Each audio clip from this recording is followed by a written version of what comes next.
Bible భాష్యానికి స్వాగతం.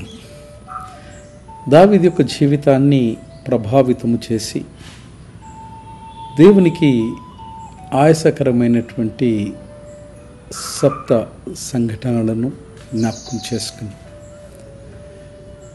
మొదటిది ప్రాముఖ్యమైనటువంటిది, దావీదు దేవుని యొక్క హృదయానుసారుడైనటువంటి వ్యక్తి అని పవిత్ర గ్రంథం సెలవిస్తుంది. అయినప్పటికీ దావీదు మానవుని యొక్క బలహీనతలకు ఆయన అతీతుడు కాలేకపోయినాడు. మొదటిది, దావీదు యొక్క జీవితంలో చేసినటువంటి దేవునికి ఆయాసకరమైనటువంటి విషయం నిష్క్రియాత్మకత మరియు నిర్లక్ష్యం, ఐడియల్నెస్ అండ్ నెగ్లిజియన్స్. దావీదు మహారాజు యుద్ధము చేయవలసినటువంటి తరుణంలో ఆయన యుద్ధభూమి నుంచి నిష్క్రమించి విశ్రాంతి తీసుకోవడం అనేది మొదటి తప్పునకు దారితీసింది. రెండవది లైంగికమైనటువంటి దురాశ, మరి దీని ఆంగ్లంలో లస్ట్ అని పిలువబడ్డది. ఇది ఇక్కడ హీబ్రూ పదమైనటువంటి ఆవాహ్ అనేటువంటి పదం వాడబడ్డది, అనగా బలమైనటువంటి కోరిక లేదా లాలస అని అర్థం. ఇటు చూపు ఆ కోరిక ఆ పతనానికి దారితీసింది. మూడవది వ్యభిచారం. దేవుడు ఇచ్చినటువంటి దశమ ఆజ్ఞల్లో ఒకటైనటువంటి వ్యభిచారం చెయ్యవద్దు అని ఖరాఖండిగా చేసినటువంటి దేవుని యొక్క ఆజ్ఞను దావీదు మహారాజు ఉల్లంఘించినాడు. నాలుగవది అధికారాన్ని దుర్వినియోగం చేయడం. ఇక్కడ అధికారం యొక్క దుర్వినియోగం వలన దేవునికి అయిష్టమైన కార్యము చోటు చేసుకుంది. ఇక్కడ షాలాట్ అనేటువంటి హీబ్రూ పదం అధికారంని లేదా నియంత్రణను సూచిస్తూ ఉన్నది.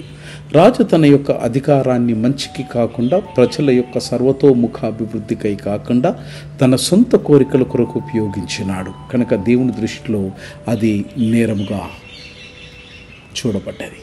ఐదవది మోసం మరియు కుట్ర, డిసిట్ అండ్ మ్యానిపులేషన్. ఇక్కడ హీబ్రూలో మోసం అనేటువంటి పదానికి మార్మా అనే హీబ్రూ పదం వాడబడ్డది. ఈ మార్మా అనే పదం యొక్క అర్థం ఏంటంటే మోసం తర్వాత దగాను సూచిస్తూ ఉంది. ఆరవది హత్య లేదా నరహత్య చేయడం. నరహత్య చేయవద్దు అన్నటువంటి ఆజ్ఞను నేరుగా ఉల్లంఘించడం. ఇటు హత్యను హీబ్రూ భాషలో రాత్సాచ్ అనేటువంటి పదం వాడబడ్డది. ఇది 6వ ఆజ్ఞను ఉల్లంఘించినాడు. 7వది చెడు సాక్ష్యం.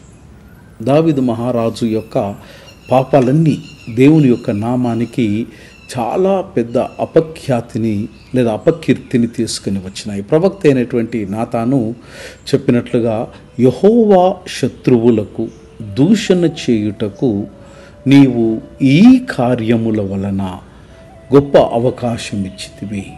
ఇది ఒక చెడు సాక్ష్యాన్ని మిగిల్చింది. దావీదు తన బలహీనతలని గమనించి అందులోనే ఆయన జీవించడానికి ఇష్టపడలేదు.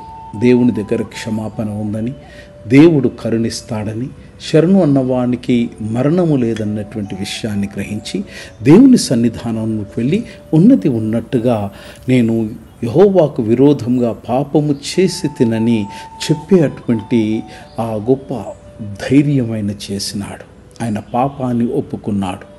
ఆయన తన పాపాన్ని ఇతరుల మీదికి నెట్టివేయలేదు, పాపాన్ని తిరస్కరించలేదు, ఇతరులను నిందించలేదు. పశ్చాత్తాప హృదయముతో దేవుని వైపు ఆయన తిరిగినాడు గనక దేవుని వలన ఆయన పాప క్షమాపణ పొందగలిగినాడు. మిత్రమా, మన వైఫల్యాలు ఎంత తీవ్రమైనవైనా సరే మనము నిజమైనటువంటి విశ్వాసముతో దేవుని సన్నిధానములోనికి వచ్చి మన పాపములను ఒప్పుకుంటే ఆయన